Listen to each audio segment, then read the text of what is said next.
को वामुष्याङ्घ्रि सरोजरेणु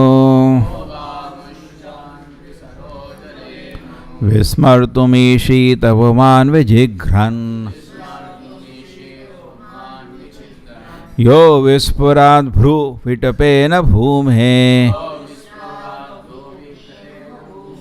भारं कृतान्तेन तिरस्चकारः. Who after smelling the dust of his lotus feet even once could ever forget it? Simply by expanding the leaves of his eyebrows, Krishna has given the death blow to those who are burdening the earth.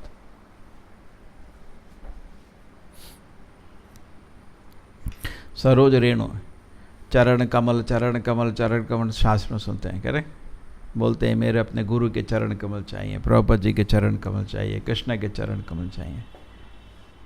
भक्त लोग ऐसा बोलते हैं.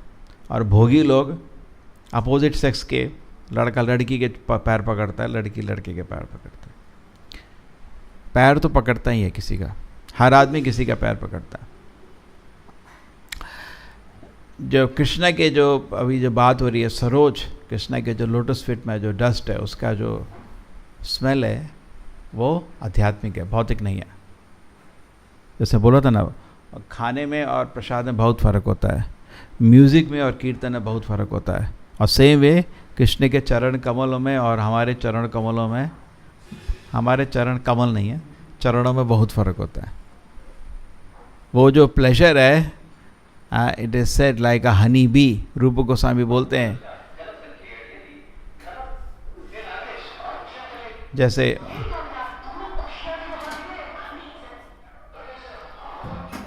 हाँ, जैसे बताते हैं कि रूप गोस्वामी बोलते हैं एक मधुमक्खी जैसे हनी के पास जाती है, मैं आपके चरणों में रहना चाहता हूँ.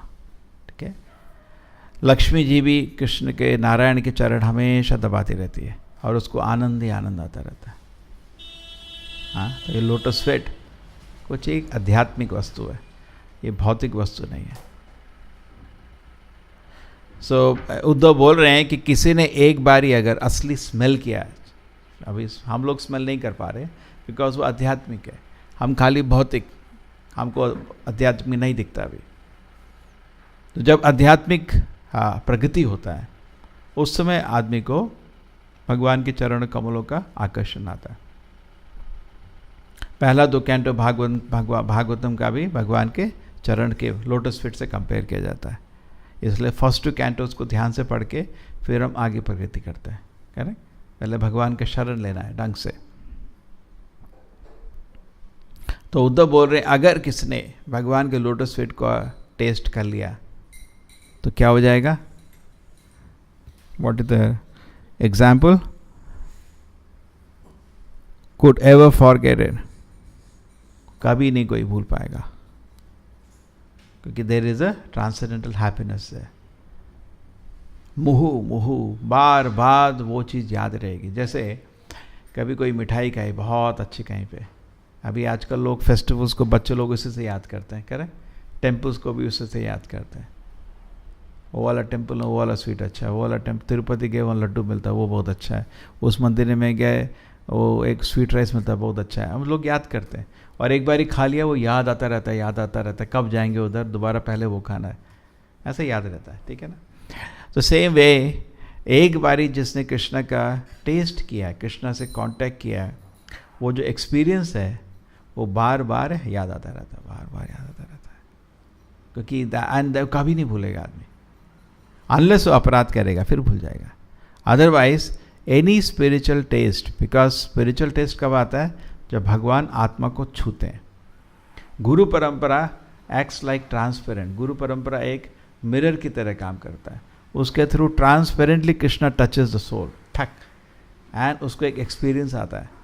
Just like in a spiritual world हम कृष्णा के कांटेक्ट में हैं, भौतिक वर्ल्ड में हम कांटेक्ट में नहीं है, हम विरह हो चुका है, we are separated. So just like a spark has fallen on the ground, now the spark, if it touches the fire, it glitters, and that experience is very natural, that is happiness. आत्मा कृष्ण की सेवा करना चाहता है, पर शरीर मन इंद्रिय भोग के पीछे प्लान कर रहा है. इसलिए बोलते हैं प्लान नहीं करना. प्लान करोगे नरक जाओगे, भगवान कभी माफ नहीं करेंगे आपको. कभी क्या होता है, गलती से हो जाता है, ठीक है भाई, सुट्टाबाज था, सब लोग सुट्टा पी रहे थे, एक सिगरेट पी लिया, वो गलती हो गया, ठीक है ना। लेकिन प्लान करके, अरे यार मैं इतना बजे जाऊंगा उधर, वो भी नहीं है, वो भी नहीं है, हॉस्टल में होता है ना, चले सब लोग दोस्त सिगरेट पी रहे थे, हम भी पहले सिगरेट पीते थे, छोड़ दिया था भक्तों के संग में आके, वहाँ सबके पास बैठे थे, एक पी ली, तो वो तो एक्सीडेंटल फॉल डाउन हो गया, कृष्णा माफ़ कर देते हैं, आपने प्लान नहीं किया था। प्रॉपर जी एग्जाम्पल देते तो सिर पे बंदूक रख दे, पी अभी, तो बेचारा क्या करेगा, फंस जाता है, दैट इज एक्सीडेंटल, ठीक है। बट इफ़ यू प्लान, नहीं इतने बजे मैं सुट्टा सर्कल जाऊंगा, सुट्टा पॉइंट जाऊंगा, करेक्ट, उधर ये है, उधर ये है, और एक बार ये पूछ रहा था, मेरा सेंटर था पहले निट्टे में, तो ऐसे लोग किधर है सर, सुट्टा पॉइंट और गांजा पॉइंट के बीच में बोल देना, सबको मालूम है क्या बोल रहे हैं आप। मैंने कहा यार ये हद हो गया, उसे ऐसा हालत, ठीक है। तो but if you plan then it is unpardonable, then Krishna will not pardon, ठीक है, जस्ट लाइक कुछ। So we should be very genuine. So अभी हमारा जीवन का लक्ष्य है कृष्ण के टेस्ट करना, कृष्ण के चरण में सेवा का जो आनंद है उसको टेस्ट करना। सरोज रेणु आएगा, अगर आप प्रेम से भगवान की सेवा करेंगे तो आपके चरण कमलों का एक प्लेजर आपके दिल में मैनिफेस्ट होगा, इसको सरोज बोलते हैं। Yesterday, last time he was telling a different smells. What is that? Shisha was telling, Saroja, and then body flavor is different, and then 3-4 flavors. He will come. Hand flavor. First, Krishna gives the opportunity to smell his lotus feet. Then his hand. Then the body smell. What he was telling? You remember? He was telling? Saroja is from the lotus feet smell. Different names are there for different smells. So our therefore our हमारा जो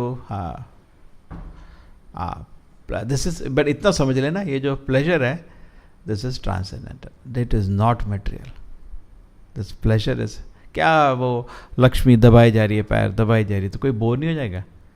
She is getting transcendental pleasure. तो जैसे कोई जप करता है ढंग से, उसको जप करने का मन, जप को स्टॉप करने का मन नहीं करता, वो असली जप होता है। जब जप करते हो, ये नहीं देख रहे हैं ख़त्म नहीं हुआ, ख़त्म नहीं हुआ, जब टेस्ट आता है आप उसको रोक नहीं सकते, फिर वो चलता रहता है, चलता रहता है। साधना भक्ति में अलग अलग स्थिति है, लेकिन सतगुणा में जो जप होता है हरे कृष्ण, उसमें भी एफर्ट है। तमोगुण में जप होता है, जप करे, नींद आ रही है, सो गए बीच में, तमोगुण का जप भगवान स्वीकार नहीं करते, उसको कर लो जप, ठीक है, वो भगवान को प्रिय नहीं है वो जप। रजोगुण में जब आप जप करो लेकिन मन इंद्रिय भोग में इधर उधर भाग रहा है, वो भी भगवान को प्रिय नहीं है, ठीक है। करो, ठीक है, बुरा नहीं है जप करना, लेकिन अभी ज़्यादा स्वीकार नहीं हो रहा। सत्वगुण का जप थोड़ा अच्छा होता है, उसमें आदमी स्पष्ट मन से बड़े उत्साह से हरे कृष्ण कृष्ण। देयरफॉर एक जगह ढूंढना चाहिए जहाँ कोई डिस्टर्ब ना करे और ध्यान से बैठ के जप करना चाहिए, हरे कृष्ण कृष्ण कृष्ण हरे हरे।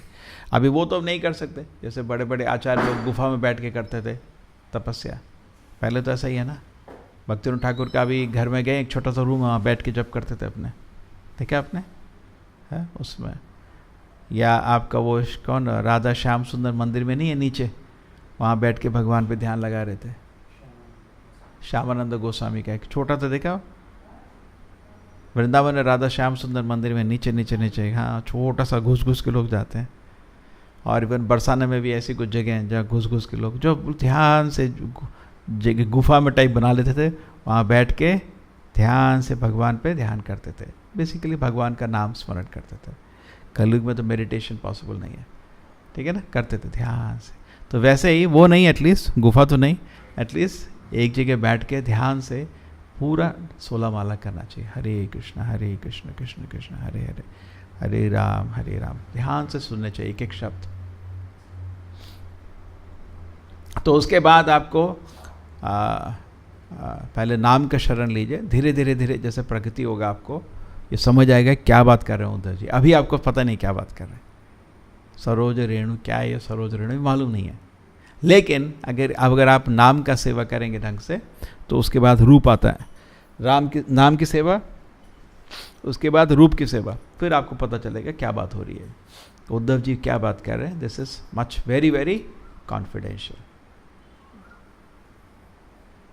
सो ये तो पहले श्लोक में बता। सेकेंड श्लोक में था कि जो चेदी राज दैट इज शिशुपाल ना, योगी का सबसे बड़ा सफलता होती है जब वो भगवान पे मर्ज हो जाता है, उसको सफल योगी बोलते हैं। करेक्ट, भगवान में मर्ज हो जाता है, एक हो जाता है योगी का, वही सायुज मुक्ति। और उसको करने में बहुत तपस्या लगती है, बहुत साल लगते हैं, बिकॉज एक एक इंद्रिय भोग को छोड़ना पड़ता है। भगवद गीता में 15 चैप्टर में लिखा है ऊर्ध्व मूलम अधः शाखा, ये पूरा मृत्यु लोक को एक इन्वर्टेड ट्री में कंपेयर किया गया। और इन्वर्टेड ट्री में हम लोग एक एक ब्रांच से दूसरी ब्रांच में बंदर की तरह कूद रहे हैं, इंद्रिय भोग के लिए एक वस्तु से दूसरी वस्तु में कूद रहे हैं। ये इंद्रिय भोग का ट्री है पूरा। इसके ऊपर देवता लोग हैं और नीचे इसमें जानवर हैं और बीच में तरह तरह के religion, economic development, sense gratification, liberation, तरह तरह के फल हैं जो हम चखते रहते हैं। तो ये चल रहा है। तो आदमी को बहुत गौर होकर समझना पड़ता है कि एक्चुअली इस ट्री से अट्रैक्शन हमें छोड़ना पड़ेगा। पड़ते रहे के फल हैं इस ट्री में और हम पेड़ से उतर ही नहीं पा रहे। लेकिन ये ट्री जो पेड़ है माया का पेड़ है, समझ रहे? क्योंकि ये इन्वर्टेड ट्री है। इन्वर्टेड ट्री होता नहीं इस दुनिया में। इन्वर्टेड ट्री मतलब पानी में होता है, रिफ्लेक्शन। ये स्पिरिचुअल वर्ल्ड का रिफ्लेक्शन है। लेकिन हम इस रिफ्लेक्शन में बहुत बिजी हैं। एक टहनी से दूसरी टहनी कूद रहे हैं और फल खा रहे हैं, बड़ा मजा आ रहा है। दूसरी जगह कूद रहे हैं, कभी देवता बनते हैं, कभी जानवर बनते हैं, भाग रहे हैं, इधर उधर चल रहा है इस पेड़। बहुत अच्छा कंपैरिजन है, सिंबॉलिज्म एक पेड़ का। उसमें ब्रह्मा है, गणेश बनाया, सरस्वती बनाया, उसमें सारे गंधर्व हैं और नीचे उसमें गाय है, बंदर हैं, कुत्ते हैं, घोड़ा है। देखा आपने वो पिक्चर, कभी पेंटिंग देखा है? हाँ। तो उस पेड़ में हम ऊपर नीचे भाग रहे हैं बंदर की तरह और तरह तरह का एक इंद्रिय भोग से दूसरे इंद्रिय भोग में कूद रहे हैं। तो भगवद गीता में कृष्ण जी बोलते हैं 15 चैप्टर में, किसी तरह हमने इस पेड़ को काटना है। ये समझना है कि ये पेड़ ठीक नहीं है और इसको इससे डिटैच होकर इसको काट देने का है और स्पिरिचुअल वर्ल्ड में चले जाने का है। ठीक है, सो वो जरूरी है हमारे लिए। सो सबसे बड़ा लक्ष्य आपका, सबसे बड़ा जो लक्ष्य होता है ज्ञानी लोगों का, वो होता है भगवान को सायुज्य मुक्ति, भगवान में मर्ज हो जाना। और चेदी राज शिशुपाल जी बहुत साल, मतलब ऐसा कोई तपस्या तो किए नहीं थे, है ना? खाली कृष्ण से द्वेष करते थे और कृष्ण ने खुद सभा में सबके सामने उसका सर काटा। लेकिन उसके बाद वो भगवान की बॉडी में मर्ज हो गया। तो बोल रहे हैं देखो, उन कृष्णा के एक्चुअली दिल में कुछ किसी के लिए द्वेष नहीं होता। इतना उसने भगवान को बड़े बड़े बुरे बुरे शब्द बोले, करेक्ट? क्या नहीं बोला उसने कि भगवान के दिल में खाली कृपा। ठीक है, और उसको मृत्यु दिया, नरक नहीं भेजा, मृत्यु दे के लिबरेट कर दिया उसको। जो योगी लोग बहुत मुश्किल से प्राप्त करते हैं, ये आसान नहीं है। योगी लोग किसी तरह इस पेड़ को काटना चाहते हैं, समझना चाहते हैं कि ये पेड़ माया है, माया का पेड़ है, माया का पेड़ है, और पेड़ को काट के लिबरेशन चाहते हैं। आसान नहीं है। एक छोटी भी इंद्रिय भोग की इच्छा आपके दिल में है, आप दोबारा जन्म लेना पड़ता है। कोई भी मार्ग अपना रहे हो उससे फर्क नहीं पड़ेगा। भक्ति योग चल रहा है, ज्ञान योग चल रहा है, कर्म योग चल रहा है, कोई भी योग चल रहा है आपका, आपके दिल में छोटी भी इंद्रिय भोग की इच्छा है, दोबारा जन्म कंपल्सरी है, दुनिया में लेना पड़ेगा। ठीक है, और जन्म लिया तो फिर जन्म मृत्यु जरा व्याधि दुख दोषानो दर्शनम। कृष्ण जी भगवद गीता में बोलते हैं यही तो तुम्हारी मेन प्रॉब्लम है। जन्म में दर्द है, मृत्यु में दर्द है, बुढ़ापे में दर्द है, बीमारी में दर्द है। कितना भी कर लो, ये शरीर में कुछ ना कुछ प्रॉब्लम तो रहेगा ही। लेकिन जो बुद्धिमान व्यक्ति होता है, ये सब प्रॉब्लम का परमानेंट सॉल्यूशन करके वो कृष्ण की सेवा में चला जाता है। वहाँ उसको आध्यात्मिक शरीर मिलता है, उसमें जन्म मृत्यु जरा व्याधि नहीं है। ये तो सच है। जो महान भक्त होते हैं वो इस चीज़ का भी लक्ष्य नहीं कर रहे हैं, उनका ये लक्ष्य वो भी नहीं है। वो तो बस भगवान की सेवा करना चाहते हैं। चैतन्य बाबू बोलते हैं ना धनम न जनम न सुंदरी, मेरे को कुछ नहीं चाहिए, जन्मनी शरीर बर्थ आफ्टर तो फर्क नहीं पड़ता। लेकिन कृष्ण जी खुद बोल रहे हैं गीता में, यद गत्वा न निवर्तते तद्धाम परम मम, क्यों बुला रहे हैं? तो एक्चुअली हम लोगों का लक्ष्य होना चाहिए भगवत धाम जाना, और हम लोग को ये कठिनाई देखनी चाहिए। प्रभुपाद जी बोलते थे डिस्कस करो, ये कठिनाई है, कि वो हमारी स्थिति है। हमको महान भक्त का इमिटेशन नहीं, हाँ कुछ नहीं फर्क पड़ता, मैं इस रहूँगा। वो जब शुद्ध भक्त बनोगे तब आपका दिल ऐसा होता है, अभी खाली नाटक होता है। जब आप आध्यात्मिक प्रकृति करके शुद्ध भक्त बन जाएंगे उस समय आपको खाली फर्क नहीं पड़ता है मृत्यु लोक या वैकुंठ लोक। लेकिन इस स्थिति में क्यों प्रभुपाद जी मैगजीन का नाम लिखे बैक टू गॉड, क्यों लिखे भाई? क्योंकि यही हमारा लक्ष्य रहना चाहिए। लेकिन एक अद्भुत चीज़ होती है, जब आप शुद्ध भक्त बन जाते हो आपको फ़र्क ही नहीं पड़ता यहाँ रहो या वैकुंठ रहो। कहीं पे भी, जैसे नारद जी हैं, वो नरक भी जाने के लिए तैयार है, उनको वहाँ पे भी आनंद है। उनको भगवान की, जैसे प्रहलाद महाराज बोलते हैं ना, नैव तुझे परधुरत्य वैतरण्य तद्वीर गायन महामृतमग्न चित्ता। भगवान मेरे को तो आपके वीर गायन में बहुत आनंद आता है। महामग्न चित्ता तद्वीर गायन हाँ तद्वीर गायन महा अमृत मग्न चित्ता। इतना अमृत आ रहा है आपके ग्लोरिफिकेशन में, भगवान फ़र्क नहीं पड़ता मेरे को आपके इस दुनिया से डर नहीं लग रहा। वो आगे है, अभी हमको डरना चाहिए। जैसे नॉर्मल स्टूडेंट्स को पढ़ने के लिए डरना चाहिए, नहीं तो पढ़ाई नहीं होगी। अरे मर जाएगा, पास नहीं होगा, यहीं फंसा रहेगा, इसी कॉलेज में रहेगा तो पूरी ज़िंदगी, उसके लिए भी ज़रूरी है क्योंकि अभी उसकी सिचुएशन वही है। लेकिन जब वो एक एक्सपर्ट बन जाता है फिर दूसरी सिचुएशन हो जाती है, करेक्ट? तो हम जैसे बद्ध जीव के लिए कोई गलत नहीं है ये बार बार बताना, प्रभुपाद जी बद्ध जीवों के लिए बता रहे हैं बैक टू गॉडेड। लेकिन उत्तम भक्त जो होता है फाइनली उसको खाली क्या फ़र्क पड़ता है, गॉडेड जाए इधर रहे, उसको कुछ फ़र्क नहीं, कहीं भी भगवान की सेवा करने के लिए तैयार है, करेक्ट? न धनम न जनम न सुंदरेम कविता जगदीश कामे ममा जन्मनी जन्मनीश्वरे भवताद भक्ति हेतु की थे। कहीं भी उसको शुद्ध भक्ति करने में बहुत आनंद लगता है और उसको डर नहीं लगता, कोई भी भौतिक स्थिति से बिल्कुल भी नहीं डरता। वो पूर्ण रूप से कृष्ण का शरण ले चुका, उसको कोई डर नहीं है, उसके दिल से डर निकल जाता है। हमको दिल में बहुत डर है अभी, तो उस डर को डबटेल किया जाता है।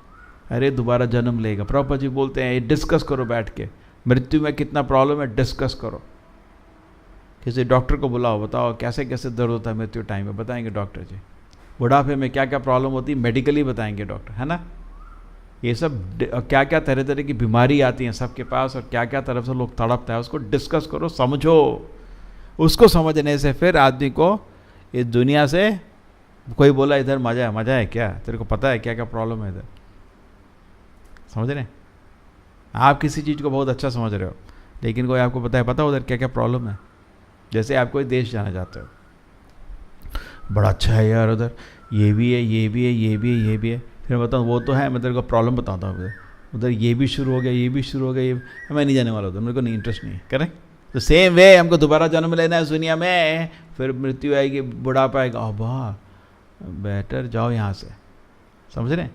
तो उसको डिस्कस कर, क्योंकि ये बद्ध जीव है, बद्ध जीव को ध्यान से डिस्कस करने का, समझने का। तो बहुत मुश्किल से होता है इस दुनिया से, इंद्रिय भोग से मुक्त होकर कृष्ण के पास के जाना बहुत मुश्किल काम है, क्योंकि दिल हमारा पूरी तरह से एनग्रॉस्ड है। तो कृष्ण का जो शिशुपाल को जो दिया वो आसान काम नहीं है, बहुत मुश्किल काम है, बहुत मुश्किल काम है, इसलिए वो भी दुर्लभ है। मुक्ति पाना भी आसान नहीं है, दुर्लभ है। जैसे भगवद गीता में भी जब कृष्ण ने विश्वरूप का दर्शन दिया था, बोला था ये भी दुर्लभ है, लेकिन कृष्ण का दर्शन सुदू दुर्लभ है, बहुत ही रेयर है। विश्वरूप का दर्शन कृष्ण दुर्लभ बोले, करेक्ट? एंड कृष्ण का दर्शन सुदुर्लभ है, बिकॉज देवताओं को भी कृष्ण का दर्शन नहीं होता।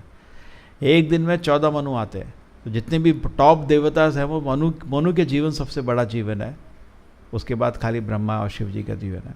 तो मनु के जीवन करीब करीब 300 मिलियन ईयर्स, 30 करोड़ साल का है। 30 करोड़ साल मनु जीवित रहते हैं, उतना ही जीवन किसी का हो सकता है देवता लोगों का।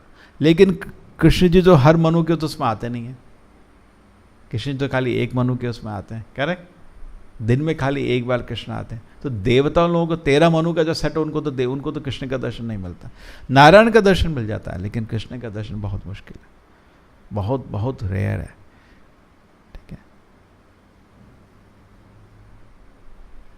सो अगर इसमें आपको क्या कहते हैं, शिशुपाल को कृष्ण का दर्शन मिला, कृष्ण को उसने थोड़ा सा अपनी तरफ से थोड़ा कुछ अपशब्द बोले और कृष्ण ने उनका हत्या की, लेकिन हत्या करके उसको मुक्ति कर दे दी। तो कृष्ण के दिल में कुछ ऐसा नहीं है। एक्चुअली सुखदेव गोस्वामी को भी बोलते हैं, बहुत आनंद हुआ ये सुनने में कि कृष्णा ने ऐसी स्त्री को जो उनको जहर दे के मारने आई थी अपनी माँ के रूप में स्वीकार किया. Correct. That is very rare, very very very rare. That is great personalities have this feature. So Uddhav ji meditate कर रहे हैं कि Krishna is so special. Srila Prabhupada की.